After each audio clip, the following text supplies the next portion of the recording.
आइए सुनते हैं मुंशी प्रेमचंद की लिखी बूढ़ी काकी कहानी के तीसरे भाग का वाचन। भोजन तैयार हो गया। आंगन में पत्तल पड़ गई। मेहमान खाने लगे। स्त्रियों ने जेवनार गीत गाना आरंभ कर दिया। मेहमान और नाई और सेवकगण भी उसी मंडी के साथ किंतु कुछ हटकर भोजन करने बैठे थे, परंतु सभ्यता अनुसार जब तक सबके सब खा न चुके कोई उठ नहीं सकता था। दो एक मेहमान जो कुछ पढ़े लिखे थे सेवकों के दीर्घाहार पर झुंझला रहे थे। वे इस बंधन को व्यर्थ और बेसिर पैर की बात समझते थे। बूढ़ी काकी अपनी कोठरी में जाकर पश्चाताप कर रही थी कि मैं कहाँ से कहाँ गई। उन्हें रूपा पर क्रोध न था, अपनी जल्दबाजी पर दुख था। सच ही तो है, जब तक मेहमान लोग भोजन न कर चुकेंगे घर वाले कैसे खाएंगे। मुझसे इतनी देर भी नहीं रहा गया। सबके सामने पानी उतर गया। अब जब तक कोई बुलाने न आएगा न जाऊंगी।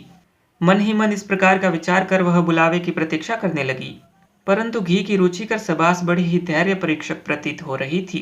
उन्हें एक एक पल युग के समान मालूम होता था।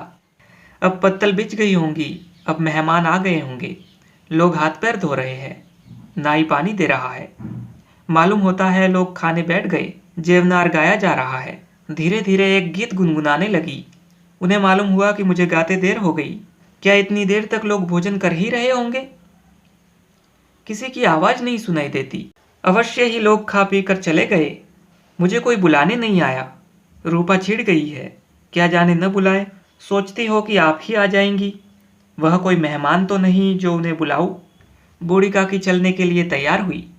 यह विश्वास कि 1 मिनट में पूड़ियाँ मसालेदार तरकारियाँ सामने आएंगी उनकी स्वादेंद्रियों को गुदगुदाने लगा। उन्होंने मन में तरह तरह के मंसूबे बांधे।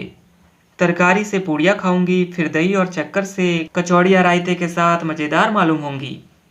चाहे कोई बुरा माने चाहे भला, मैं तो मांग मांग कर खाऊंगी। यही न लोग कहेंगे कि इन्हें विचार नहीं। कहा करे, इतने दिन बाद पूड़ियाँ मिल रही है तो मुंह झूठा करके थोड़ी उठ जाऊंगी। वह अकड़ू बैठकर हाथों के बल सरकती हुई आंगन में आई। परंतु हाय दुर्भाग्य, अभिलाषा ने अपने पुराने स्वभाव के अनुसार समय की मिथ्या कल्पना की थी। मेहमान मंडली अभी बैठी हुई थी। कोई खाकर उंगलियां चाटता, कोई तिरछी नेत्रों से देखता था कि और लोग अभी खा रहे हैं या नहीं। कोई इस चिंता में था कि पत्तल पर पूड़ियाँ छूटी जाती है, किसी तरह इन्हें भीतर रख लेता। कोई दही खाकर जीभ छटकारता था, परंतु दूसरा दोना मांगते संकोच करता था कि इतने में बूढ़ी काकी रेंगती हुई उनके बीच में जा पहुंची। कई आदमी चौंक कर खड़े हो गए, पुकारने लगे, अरे यह बुढ़िया कौन है? यहाँ कहाँ से आ गई? किसी को छू न दे। पंडित बुद्धिराम काकी को देखते ही क्रोध से तिलमिला गए। पूड़ियों का थाल लिए खड़े थे। थाल को जमीन पर पटक दिया और जिस प्रकार निर्दयी महाजन अपने किसी बेईमान और भगोड़े कर्जदार को देखते ही झपट कर उसका टेटुआ पकड़ लेता है, उसी तरह लपक कर उन्होंने बूढ़ी काकी के दोनों हाथ पकड़े और घसीटते हुए लाकर उन्हें अंधेरी कोठरी में धम से पटक दिया। बूढ़ी काकी की आशा रूपी वाटिका लू के एक ही झोंके से नष्ट विनिष्ट हो गई। मेहमानों ने भोजन किया, घरवालों ने भोजन किया, बाजे वाले धोबी चमार भी भोजन कर चुके, परंतु बूढ़ी काकी को किसी ने न पूछा। बुद्धिराम और रूपा दोनों ही बूढ़ी काकी को उनकी निर्जलता के लिए दंड देने का निश्चय कर चुके थे। उनके बुढ़ापे पर, दीनता पर, हतज्ञान पर किसी को करुणा न आती थी। अकेली लाडली उनके लिए कुढ़ रही थी। लाडली को काकी से अत्यंत प्रेम था। बेचारी भोली लड़की थी। बाल विनोद और चंचलता की उसमें गंध तक न थी। दोनों बार जब उसके माता पिता ने काकी को निर्दयता से घसीटा तो लाडली का हृदय ऐंठ कर रह गया।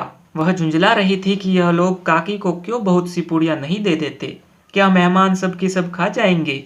और यदि काकी ने मेहमानों से पहले खा लिया तो क्या बिगड़ जाएगा? वह काकी के पास जाकर उन्हें धैर्य देना चाहती थी, परंतु माता के भय से न जाती थी। उसने अपने हिस्से की पूड़ियाँ बिल्कुल न खाई थी। अपनी गुड़ियों की पिटारी में बंद कर रखी थी। वह उन पूड़ियों को काकी के पास ले जाना चाहती थी। उसका हृदय अधीर हो रहा था। बूढ़ी काकी मेरी बात सुनते ही उठ बैठेंगी। पूड़ियाँ देखकर कैसी प्रसन्न होंगी, मुझे खूब प्यार करेंगी।